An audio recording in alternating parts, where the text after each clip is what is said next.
오늘 보실 하나님의 말씀입니다. 사무엘상 22장 1절 2절 말씀과 시편 57편 5절에서 11절 말씀은 말씀 중에 나눌 거니까 참고하시고 찾아놓으시기 바랍니다.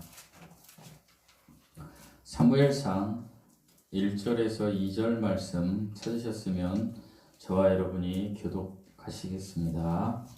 그러므로 다윗이 그곳을 떠나 아둘람 굴로 도망하매 그의 형제와 아버지의 온 집이 듣고 그리로 내려가서 그에게 이르렀고 환난당한 모든 자와 빚진 모든 자와 마음이 원통한 자가 다 그에게로 모였고 그는 그들의 우두머리가 되었는데 그와 함께한 자가 400명 가량이었더라. 아멘. 잠시 기도하시겠습니다. 하나님 아버지, 이 지구라는 이 세상에 호흡을 주시고 저희를 보내셔서 지금까지 살게 하시니 감사합니다. 그냥 살게 해주신 것도 감사한데 예수님을 만나서 이렇게 예수님께 산 제사로 예배드릴 수 있는 모든 여건을 허락하셨음에 감사드립니다. 하나님, 세상을 살다 보니 너무 힘들고 지치고 또는 일상적인 삶에서 하나님께 감사하지도 않고 살았던 시간이 많았음을 고백합니다. 지금 우리의 삶이 광야의 아둘람 동굴 같은 그러한 삶을 사는 형제 자매들도 많이 있습니다. 하나님, 이 아둘람에서 우리 하나님을 만나게 하여 주시옵소서. 이 아둘람을 통하여 인생이 대전환점으로 바뀌는 계기가 되게 하시고, 특별히 우리 교회 공동체가 하나님이여 이 아둘람 이제 우리가 전도축제 임직 감사 예배로 드릴 때에 우리 공동체가 하나님 대전환의 반전이 되는 예배가 되게 하여 주시옵소서. 기도로 준비하게 하시고 믿음으로 준비하게 하시고 특별히 오늘 말씀 나눌 때에 하나님 우리의 마음으로 준비할 수 있는 저희들 되게 하여 주시옵소서. 시종을 주님께 의탁하옵고 우리 주 예수 그리스도의 이름으로 기도드리옵나이다. 아멘. 샬롬. 날씨가 좀 추워졌습니다. 이제 아둘람 잔치 전도 축제가 왜 이렇게 아둘람 하냐고 그러는데 저도 사실은 아둘람 잔치를 할 때에 별다른 저에게 어떤 마음의 반응이 없었습니다. 솔직히 이걸 해야 되나? 우리 목사님 오셔서 하자고 하셔서 하시죠 했는데 일단 제 마음의 반응이 없었어요. 그냥 추수감사절 그런 예배인가? 뭐 이렇게 생각을 하고 지금까지 진행해 오는데 최근 한 달 사이에 제 마음에 간절함이 생겼습니다. 어찌 보면 하나님께서 제 마음에 너는 진정한 아둘람 광야의 아둘람 동굴에 처한 위치가 아니구나 라는 것을 깨닫게 해주셨어요. 그래서 제가 이제 새벽에 5시 50분에 집에서 나가서 이제 6시 40분에 이제 그 일터에 가서 6시 50분부터 산에 가서 기도를 할 때 하나님께서 이 아둘람 잔치가 얼마나 중요한 건지 그리고 제가 얼마나 교만했는지 그거에 대해서 깨우쳐 주셨습니다. 그 중에 가장 큰 깨우침이 뭐냐면 네가 어떤 시스템이나 어떤 프로그램을 통해서 교회를 부흥시키려고 하지 마라. 너의 생각대로 하지 마라. 제 마음에 들어온 것은 내가 너에게 약속한 부흥은 너 자신이 예배자가 되는 것이다. 저에게 말씀하신 것 같았습니다. 제 자신이 예배자가 되라. 그래서 저는 지금 계속해서 제가 마음에 먹는 것은 내 자신이 예배자가 되자. 내가 하나님 앞에 철저히 순종하자. 그 다음은 하나님이 알아서 해주실 거야. 이런 마음으로 제가 지금 살아가고 있습니다. 그럴 때마다 하나님께서 저에게 마음에 주시는 것은 아둘람 잔치를 통하여 아둘람 잔치를 위해서 기도해라 이런 마음을 주시고 있습니다. 그래서 긴박한 마음으로 저는 기도하면서 아둘람 11월 16일 예배가 얼마의 사람이 오든지 그 후에 얼마의 사람이 뭐 있든지 그것이 중요한 것이 아니라 우리 교회가 다시 한번 하나님께 돌이켜지는 그러한 기회가 대반전환점의 시간이 되게 해달라고 기도하고 있습니다. 그래서 이제 아둘람 잔치 3주를 남겨놓고 아무 반응이 없이 기도해야 되겠다 했는데 저희 사모가 여보 아둘람 잔치를 하려면 아둘람에 대해서 좀 설교를 해야 될 것 아니에요 그러더라고요. 그래서 제가 뭐라고 이야기했냐면 단호하게 거절했습니다. 가만히 있어 그냥 내가 알아서 할게. 그리고 그날 다음날 거기 공원에 가서 기도를 하는데 하나님이 마음을 주시는 거예요. 내가 너에게 지금 너희 사모를 통해서 그 말을 허락했는데 또 그 본성으로 그것은 어찌 된 일인가. 아 그렇구나. 그래서 제가 아둘람에 대해서 2주 동안 준비하는 마음으로 설교를 하고 11월 16일에는 정말 기쁨의 잔치를 드려야 되겠다 해서 서론이 좀 길었는데 이번 주하고 다음 주는 아둘람에 대해서 여러분과 말씀을 좀 나누려고 합니다. 아멘. 특별히 아둘람이라는 곳은요 동굴이에요. 제가 아둘람에 대해서 조금 그 배경 설명을 좀 해드리겠습니다. 아둘람은 아브라함 때부터 나오지만 특별히 이제 다윗 때의 그 배경을 말씀드리겠습니다. 다윗이 누구를 죽이죠? 다윗이 누구를 죽였어요? 골리앗. 그렇죠. 우리 성도님들은 너무 성경 지식이 높아요. 골리앗을 물맷돌로 죽이니까 이스라엘 백성이 사울이 죽인 사람은 1000인데 다윗이 죽인 사람은 10,000이다. 그러니까 어떻습니까? 사울왕이 시기하기 시작합니다. 질투하기 시작합니다. 아니 다윗이 누구예요? 자기 사위예요. 자식이에요. 사위는 자식이나 똑같아요. 그런데 시기하고 질투해서 어떻게 해요? 죽이려고 합니다. 그러니까 다윗이 이제 도망가는데 사울의 큰아들이 누구였어요? 요나단이었어요. 이 요나단은 다윗을 사랑했어요. 그리고 요나단은 생각할 때마다 하나님께서 다윗을 왕으로 삼으실 거라는 것을 알았어요. 그래서 이제 요나단은 다윗을 정말 사랑했기 때문에 아버지에게 다윗에 대해서 좋은 이야기를 했는데 아버지 사울왕은 요나단에게 뭐라고 얘기하냐? 이 어리석은 녀석아, 다윗이 왕이 되는데 네가 내 대를 이어서 왕이 되어야 된 다윗이 왕이 되는데도 너는 그렇게 어리석은 이야기를 하는구나 라고 이야기를 해요. 그럴 때 요나단이 다윗에게 이렇게 이야기합니다. 우리 아버지는 결단코 다윗을 죽이지 않을 거예요. 그렇게 얘기해요. 그러나 뭐라고 이야기합니까? 그런데 다윗이 뭐라고 이야기합니까? 아니에요. 사울왕이 나를 죽이려고 해요. 그러니까 요나단이 이렇게 얘기합니다. 우리 아버지가 당신을 정말로 죽이려고 한다면 내가 광야에서 표식을 할 터이니까 그걸 통해서 우리 아버지가 죽일 건지 안 죽일 건지를 내가 알려주겠다. 그런데 그 표식이 죽일 거라는 사실을 알게 된 거예요. 요나단이 사울왕에게 이야기를 했는데 사울왕이 그거 죽여야 된다. 다윗 이렇게 얘기한 거예요. 그래서 이제 사무엘상 20장 19장에 보면 요나단이 다윗을 이제 떠나보냅니다. 여러분 친구 사이가 우정이 많은 경우 교회에서 뭐라고 하냐면 다윗과 요나단이에요. 다윗과 요나단처럼 이렇게 얘기하는 거예요. 요나단이 형이었어요. 근데 다윗과 요나단처럼 그렇게 형처럼 우리 교회 성도들도 그런 사이들이 이렇게 되셨으면 좋겠어요.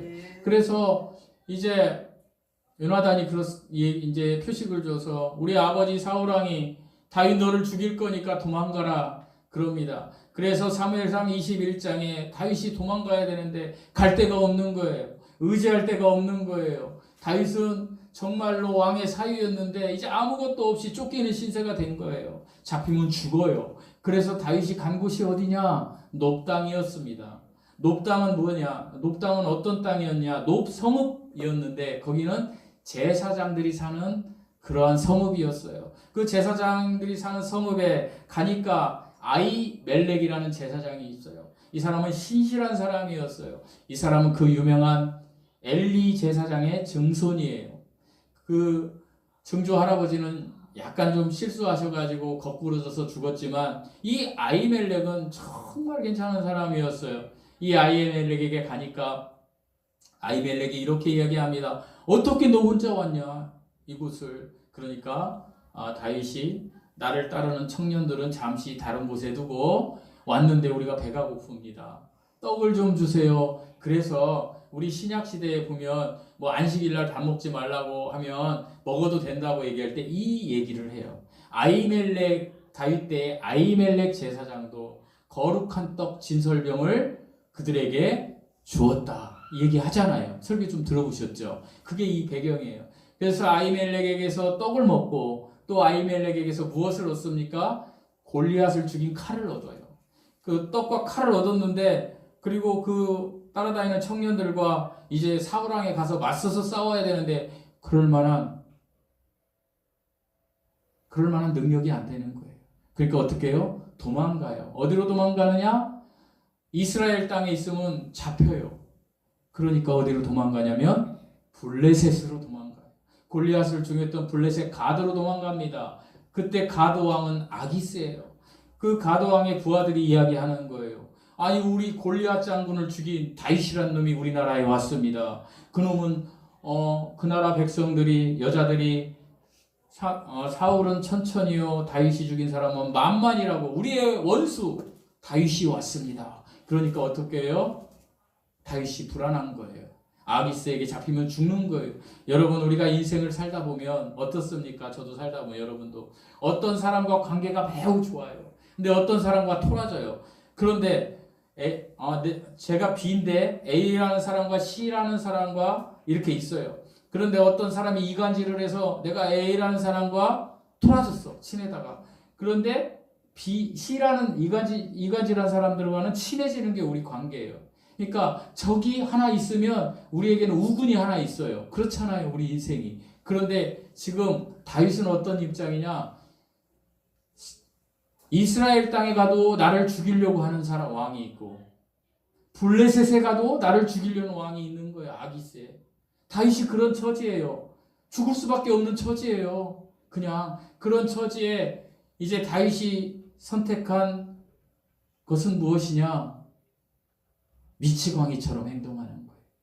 사무엘상 21장 13절을 보면 다윗이 미친 채 하는 거예요, 여러분.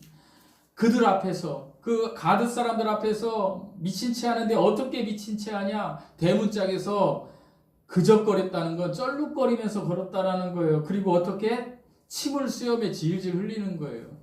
미친 사람처럼. 그렇게 할 때에 아기스가 뭐라고 얘기하냐면 14절에 그의 신하들에게 아니 우리나라에 미치광이가 없어서 다윗 같은 녀석을 나한테 보냈느냐 이러는 거예요. 그러니까 오갈 데가 없는 거예요. 미치광이 역할을 해야만 살 수 있는 다윗. 그러한 처한 상황이 완전히 다운사이징 된 거예요, 여러분. 그의 삶이. 예전에 그가 왕의 사위했을 때는 많은 사람들이 막 따랐어요. 다윗 왕. 저는 여기를 저에 대입해 봤습니다. 여러분에게는 죄송한 얘기인데 이런 설교를 안 해야 되는데 그냥 저에게 대입한 간증이에요. 내가 대기업 다니고 아둘람이 아닌 것처럼 당당할 때에 내가 뭘 해줄 수 있을 때에 사람들은 저를 통해서 여러분은 아니지만 일부 사람들은 저를 통해서 이익을 얻을 수 있었어요. 그러니까 그 사람은 이영국이라는 사람에게 스텝업이 될 수 있었던 거예요. KT 자회사 어떻게 좀 들어갈 수 있죠. 제가 힘 있을 때 그때는 이영국이가 스텝업이 된 거예요. 그런데 어떻습니까? 대기업을 퇴직당한 개척교회의 가난한 목사가 되니까 이영국이는 다운사이징이 된 거예요. 제가 그걸 느꼈어요. 다윗은 저하고 비교할 수도 없는 왕의 사위였어요. 다윗 하면은 아유 사울왕한테 얘기해서 저 어디 좀 높은 자리 하나 해주세요 할 수 있는 자리였어요. 그런데 어떻게 해요? 사울왕이 죽이려고 하니까 다윗 하면 사울왕이 죽여버리는 거예요. 다운사이징이 된 거예요. 그러니까 다윗 얘기하기도 무서운 거예요. 다윗 아이고 얘기 못하는 거예요. 다윗이 그런 처지에 있는 거예요. 올라가면 잡혀 죽고 내려가도 잡혀 죽고 아니 내려가서는 미치광이처럼 살아가야 되고 다윗의 심정이 그런 심정이었어요. 그때 다윗이 선택한 것이 오늘 사무엘상 22장 1절 2절이에요. 어디로? 아둘람 굴로 간 거예요. 여러분 아둘람 굴은 어떤 곳인지 아세요? 이스라엘 베들레헴에서 남동쪽으로 남서쪽으로 20km 그리고 블레셋 가데에서 16km 우리나라로 말하면 남과 북이 사이에 있는 비무장지대 못 가는 거예요. 서로 아둘람의 땅은 블레셋 땅이지만 아기스 왕도 거기 가서 막 이렇게 못하는 거예요. 왜요? 사울왕이 있기 때문에. 사울왕 역시 그 아둘람에 가서 막 이렇게 못하는 거예요. 그러니까 거기 아둘람 지역은 블레셋이나 이스라엘이 접근을 하기 싫어하는 거예요. 우리나라로 말하면 비무장지대예요. 이해하기 쉽죠? 비무장지대. 남쪽도 몰래 가고 북쪽도 몰래 가는 거. 그러니까 거기에는 사람이 안 살아요. 광야예요. 아둘람 동굴이 아둘람 동굴이 어떤 곳일까? 나중에 한번 가보시면 좋겠죠. 아둘람 동굴이요. 석회암 동굴이에요. 우리나라 영월이나 이런 데 가면 고수동굴 같은 석회암 동굴이잖아요. 야, 종류석 이렇게 해서 그게 뭐예요? 석회에 습기가 들어가서 구멍이 뻥뻥뻥 뚫려가지고 그게 굳어진 게 석회 동굴이잖아요. 아둘람 동굴이 그런 데였어요. 그러니까 아둘람 동굴이 엄청 많은 거예요. 그 지역에. 어디 가면 아둘람 동굴이 다윗이 있었어 이야기하는데 정확히 몰라요. 어디 다. 그러니까 엄청 많은 거예요. 그 광야 지역에 아둘람 동굴. 아둘람이란 지역에 있는 동굴이라는 거예요. 그러니까 거기에는 뭐예요? 가가지고 얻어먹을 것도 없고 그냥 그런 거예요. 그런데 거기에 아둘람에 갔을 때 여러분 2절 한번 읽어보시겠습니다. 2절 시작.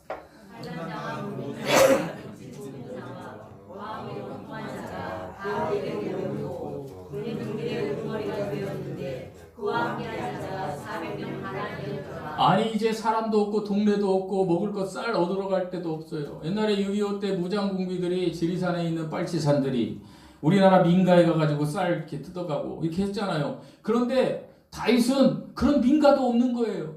아둘람에 어디 가서 곡식 얻을 게 없어요. 빵 얻을 게. 그 아둘람 동굴에서 그냥 자기 혼자 있어도 먹을 것 조달하기도 힘든데 어떻게 했다 그랬어요? 금방 읽은 대로 환난당한 모든 자, 빚진 자, 마음이 원통한 자, 이건 마음이 상한 자라는 거예요. 그러니까 뭔가 마음이 상처난 사람들이 다 어디로 모였더라? 아둘람도 온 거예요.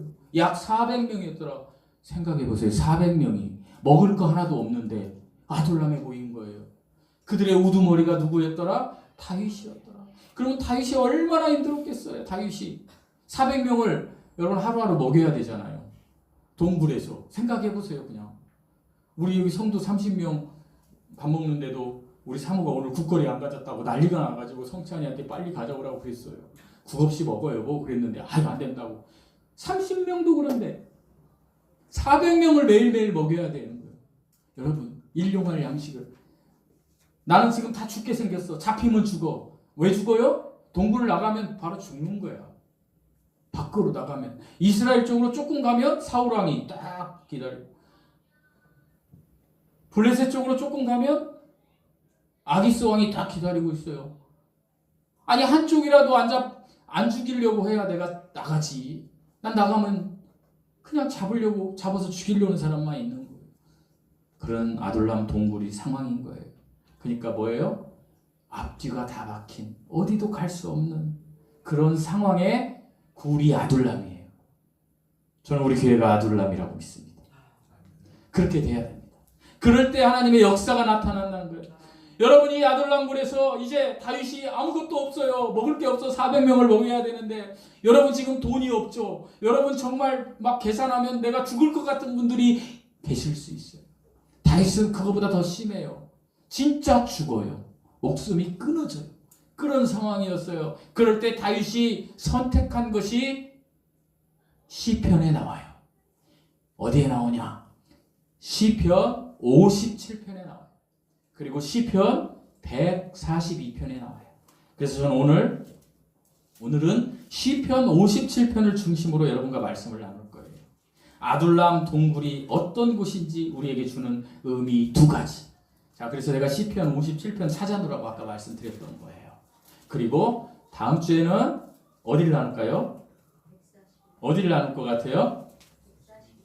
시편 142편을 나눌 거예요. 그래서 제가 이렇게 장황하게 아둘람에 대해서 지금 다윗의 상황에 대해서 말씀드렸고, 여러분이 예배 드리기 전에 여기 아까 우리 성찬이 형제한테도 제가 부탁했지, 내 마음이 확정되고 확정되었사오니, 이게 시편 57편이에요. 모든 상황 속에서 이게 시편 57편이에요.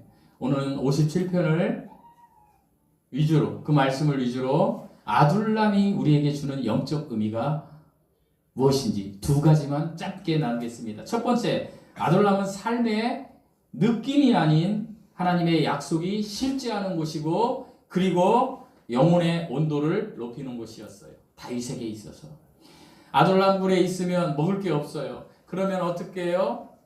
나가서 염소도 잡고 짐승을 잡아와야 먹을 거 아니에요. 400명이 먹으려면 얼마나 많이 필요했겠어요. 성경에는 안 나왔지만, 그런데 다윗의 상황은 어때요? 나가면 죽어요. 그런데 다윗이 무엇을 했다고 성경에 나오냐면, 광야에 먹을 것도 없고 나가면 사울왕이나 아기스 왕에게 잡혀서 죽을 수밖에 없는 그러한 심각한 상황에, 여러분이 오늘 점심에 먹을 것 없고 병들어 죽을 수밖에 없는 그러한 심각한 그런 상황에, 그 모든 상황에 다윗은 시편 57편을 이야기했다라는 거예요. 시편 57편은 뭐냐? 찬양이에요. 찬양.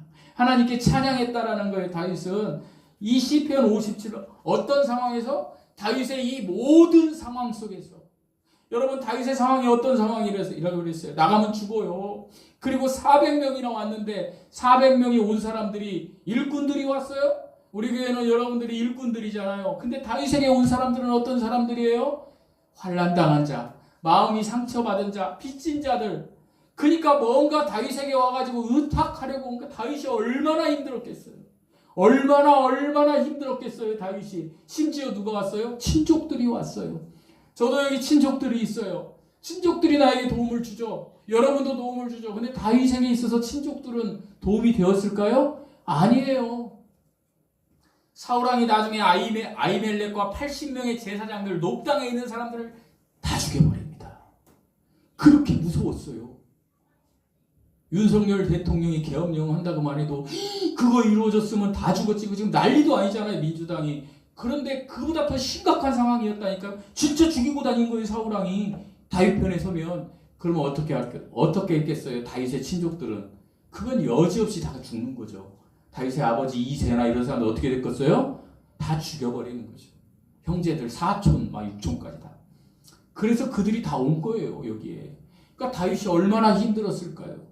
그럴 때 다윗이 어떻게 해요? 하나님께 찬양으로, 기도로 나갔다라는 거예요, 여러분. 정말로 어떻게 나가냐? 6절, 여러분 57편 찾으셨습니까? 우리 6절 말씀 읽어보시겠습니다. 6절 시작. 그들이 내 걸음을 막으려고 문을 준비하였으니 내 영혼이 억울하구나. 그들이 내 앞에 외로움을 했으나 자기를 주님만 던져봐. 지금 다윗이 어떻게 말씀하고 있냐면, 하나님께 그들이 내 걸음을 막으려고 그물을 막아서 잡아서 죽이려는 그물을 준비하였으니 내 혼이 억울합니다. 이 억울합니다는 뭐냐면 근심이 가득합니다. 뼈가 마를 정도로 하나님 내가 죽을 것 같아요 라고 해요. 이것이 내 삶의 느낌이라는 거예요. 여러분 그렇지 않아요? 여러분 지금 정말로 힘들잖아요. 살기 힘들잖아요. 삶의 느낌이 나 정말 죽겠어. 돈을 좀 많이 벌. 나 지금 아픈데 나아야 되는데. 나는 아이들이 빨리빨리 커야 되는데. 이런 거 있지 않아? 이게 삶의 느낌이에요. 다윗도 우리하고 똑같았던 거예요. 이 삶의 느낌이. 사울왕이 그물을 쳐서 저를 죽이려고 해요. 나 나가면 죽어요, 하나님. 이게 느낌이에요, 삶의 느낌. 저와 여러분이 이 삶의 느낌이 다 있어요. 우리 그렇게 살아요. 그런데 7절에 다윗이 어떻게 또 이야기하느냐? 7절 말씀 읽어보시겠습니다. 7절 시작. 하나님이여 내 마음이 강제로 내 마음이 강제되었사오니 내가 노래하고 내가 찬송하리라. 이렇게 얘기하는 거예요. 내 걸음을 막으려고 그물을 준비해서 내 영혼 삶의 느낌이 너무너무 힘들어요 하나님. 그런데 6절 하반절에는 뭐라고 돼 있냐? 그들이 내 앞에 웅덩이를 팠으나, 나를 웅덩이에 집어넣으려고 팠으나 자기들이 그 중에 빠졌도다. 이건 뭐예요? 과거 시제. 이미 미래에 일어날 일을 과거 시제로 그냥 완료해버린 거예요. 여러분이 너무나 삶의 느낌으로 힘들어도 어떻게? 나는 하나님으로 인하여 하나님 반드시 나는 일어날 것입니다. 그것이 어떤 것이 될지라도. 여러분 지금 삶의 느낌은 너무 힘들고 다윗처럼 죽을 것 같아요. 그런데 우리가 다윗에게서 배울 수 있는 건 뭐냐? 하나님 그리할지라도, 세상이 나를 향하여 웅덩이를 팠을지라도 하나님 저는 그들이 웅덩이를 파실 것을 믿고 저는 하나님이 저를 건지실 것을 믿습니다라고 선언하는 거예요. 여러분 삶이 지금 그렇게 있다면, 그 느낌이 있다면 그렇게 하시라는 거예요. 이게 실제예요. 이 실제는 뭐예요? 하나님의 약속을 믿는 믿음이에요. 그 믿음이 7절에 나온 거예요. 하나님 내 마음이 확정되었어. 여기는 영혼으로 나오는데 영혼 잘못된 거예요. 소울이 아니에요. 마음, 레브. 내 마음이 확정되었습니다. 이 확정은 뭐예요? 고정되었다는 얘기예요. 픽스되었다는 얘기예요. 뭐에? 하나님의 약속에. 하나님이 약속하신 것에 내 마음이 고정되어 있습니다. 하나님 지금 내 현실의 삶의 느낌이 이러한다 할지라도 하나님이 능력 주시는 예수 그리스도 안에서 네가 모든 것을 할 수 있다라는 그것이 내 마음에 확정되었습니다. 고정되었습니다. 이렇게 나면 하나님께서 그렇게 해주신다.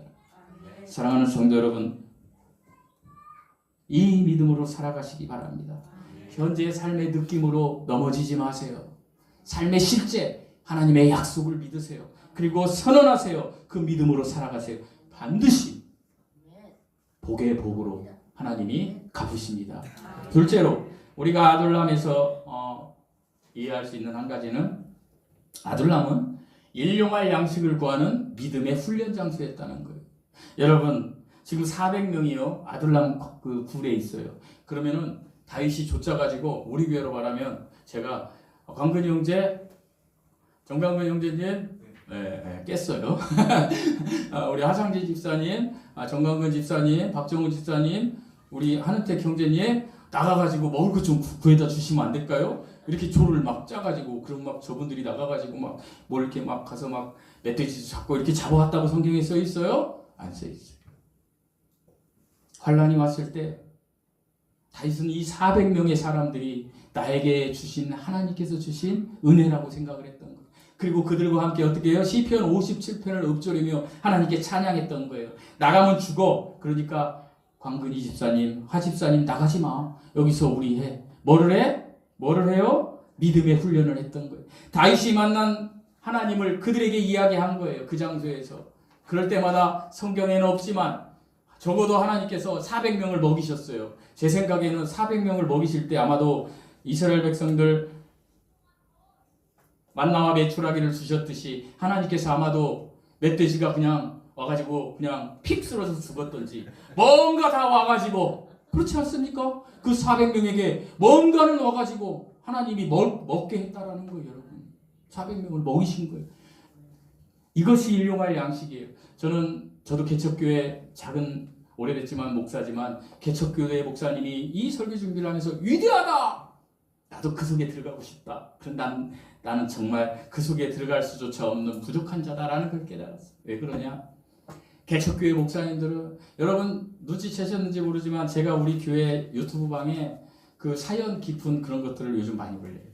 개척교회 목사님들, 교회 성도수가 작은, 성도수가 5,000명 되는 교회에서 20명 교회로 간 목사님들, 무엇이 참 목회인가? 이거를 제가 이 설교 준비하면서 깨달은 거예요. 참 목회가 무엇인가? 김미숙 목사님 5,000명 이상 되는 교회에서 지금 30명 되는 교회 왔는데 축복입니다. 이거 그렇게 아시기 바랍니다. 저도 그렇게 이 설교 준비하면서 느꼈습니다. 왜 그런지 아십니까? 잘 들어보세요. 개척교회 목사님은 우리 교회만 해도 거기에 부유한 교회예요. 저는 이런 얘기할 자격도 없어요. 근데 정말 개척교회, 우리 여기 주변에 개척교회 목사님들 먹을 게 없어요. 자녀 보험 사줄 게 없어요. 그러니까 뭐예요? 그 아둘람 동굴에서 그 개척교회에서 오직 하나님께만 기도하는 분들이 있어요. 우리 노예에도. 하나님 오늘 쌀이 떨어졌어요. 어떻게 쌀이 와?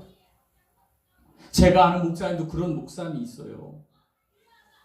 에이 말도 안 돼. 아니 그런 목사님이 계세요. 일용할 양식을 위해서 매일매일 간절하게 구함으로 삶을 연명하는 개척교회 목사님들이 계신다는 거예요. 여러분 그런 목사님과 큰 대형교회에서 어마어마한 권세를 부리는 목사님, 여러분이 하나님이면 누가 더 신실하고 더 예쁠까요? 매일매일 간절히 그렇게 기도하는 목사님들이 더 귀하지 않을까요? 네 사역이 더 귀중해. 제가 그래서 이렇게 얘기하는 거예요. 개척교회가 더 하나님 앞에 더 값어치 있게 쓰이겠구나. 한 영혼 한 영혼을 위해서 기도하며 일용할 양식을 위해서 하나님 좀 주세요. 하나님 저 가진 게 없어요. 하나님 저는 지금 아둘람에서 동굴에 갇혀서 먹을 게 없어요. 나가면 나를 비난하고 나를 공격하는 사람뿐이에요. 하나님 저를 좀 살려주세요. 개척교회가 아둘람 동굴이더라. 제가 보니까 그 믿음이 얼마나 큽니까? 하나님께만 매일매일 일용할 양식을 구하면 딱딱 오는데. 제가 지난주 수요일날 제 제자 전도사님하고 통화를 좀 했어요. 전화가 왔어요. 한 1시간 했나? 저한테 이제 사역을 많이 구하는데 뭐 제자라 그래서 나이가 굉장히 뭐 어린 제자가 아니고 나이 차이가 별로 안 나요. 지금 보니까 쉬운 3살이야. 근데 그때는 많이. 근데 이 전도사님이 이제 사역을 거의 25년, 30년을 하시니까 베테랑이 된 거죠. 그런데 이 남편이 대기업 나이키 있죠. 나이키를 돈도 잘 벌었어. 애도 3명이었어. 근데 50이 딱 넘어가더니 갑자기 어느 날 여보 나 목회해야 되겠어. 그래가 우리 교회도 와가지고 저 상담원인데 그래서 안양 지금 대신 신학대학원 대학교를 다니고 있어요. 그래서 제가 여기 와서 재작년인가 상담할 때 웬만하면 하지 마라 그랬는데 예 이제 하게 됐어요. 그래서 전화가 왔어요. 목사님 저 교회 사임했어요. 깜짝 놀랐어요. 왜냐면 전도사님이 그 적은 사례비지만 그거가 없으면 이게 안 되는 거예요. 그래서 무슨 얘기야? 그랬는데 거기 의정부의 교회인데 전 모르겠습니다. 목사님이 대신 총회장이고 뭐 하여간 되게 세상적으로는 교회 기독교계에서 유명하신 분이에요. 이름을 댈 수 없는데 그분이 설교를 이렇게 한대요. 어떤 때는 나도 천국 갈 확신이 없어요. 그런 설교를 하다가 그 귀에 거슬렸대요. 그러다 도저히 이제 못 견디고 남편은 이제 전도사님으로 이제 거기 이제 집사로 있다가 신학교 가니까 전도사님이 된 거예요. 부부가. 남편은 이제 진작에 군선교하는 목사님의 교회로 이제 자기랑으로 갔는데 너무 행복하다는 거예요. 왜냐면 지금 군선교 하고 계세요. 전도사님. 그런데 찬양을 하잖아요. 실로암이 어떻게 하죠? 갑자기 생각나네. 처음에 어떻게 하죠? 네? 어두운 밤에 캄캄한 밤에 이렇게 하면요 그 군인들이요 젊잖아요. 딱 일어나가지고 막 이거 그냥 막 너무너무 행복해하는 거예요. 보수도 안 받는데. 그러면 이 전도사님이 이제 생활을 해서 먹고 살아야 되는데 그만뒀다는 거예요. 저는 갑자기 이 생각이 들어서 소전도사 내가 진짜 이거 믿음 없는 얘기인데 생활은 어떻게 해? 대학생이 둘이잖아. 야 어떻게 하냐. 야 걱정이 돼서 제자라. 목사님 하나님이 일용할 양식을 매일매일 주세요. 기도하면. 그래서요 저 토마토에 올리브유 이렇게 묻혀서 붓고요. 나도 내가 왜 이런지 모르겠어요. 하나님이 매일매일 주세요. 그래서 제가 그렇게 얘기했어요. 내가 이번 주에 설교할 때 좀 써먹고 올게. 나도 그런 믿음이 없는데 지금 일용할 양식을 매일매일 구하고 내가 가진 거 모든 거 다 사회에 환원하고 일용할 양식을 그런 믿음이 아직 없는데 야 너무 귀하다. 너희 부부 하나님이 엄청나게 쓰실 것 같아. 그 일용할 양식을 구하는 믿음이 생겼구나. 얼마나 위대한 믿음입니까? 다윗이 그런 믿음. 사랑하는 성도 여러분, 아둘람은요, 일용할 양식을 구하는 믿음의 훈련 장소였다라는 거예요. 저는 우리 교회가 일용할 양식을 구하는, 여러분 각자가 일용할 양식을 구하는 믿음의 훈련 장소가 되었으면 좋겠습니다. 그리고 우리의 삶의 대전환점이 되는 기회가 됐으면 좋겠어요. 다윗과 400명의 사람들은 매일매일 믿음의 훈련을 하고 매일매일 영혼의 온도를 올리기 위해서 하나님께 찬양하고 하나님의 생각이 나의 생각이 되게 해달라고 하나님께 기도하고 찬양하고 기도하고 할 때에 하나님이 그 400명을 어떻게 먹이셨는지는 모르지만 먹이셨다는 거예요. 그리고 어떻게 된지 아십니까? 그들이 어떤 자라 그랬어요. 우리 아까 읽은 적에 환난당한 자, 빚진 자, 마음이 상처받은 자, 이런 사람들의 400명이, 이 400명이 나중에 어떻게 됩니까? 다윗 왕국의 용사가 되었어요.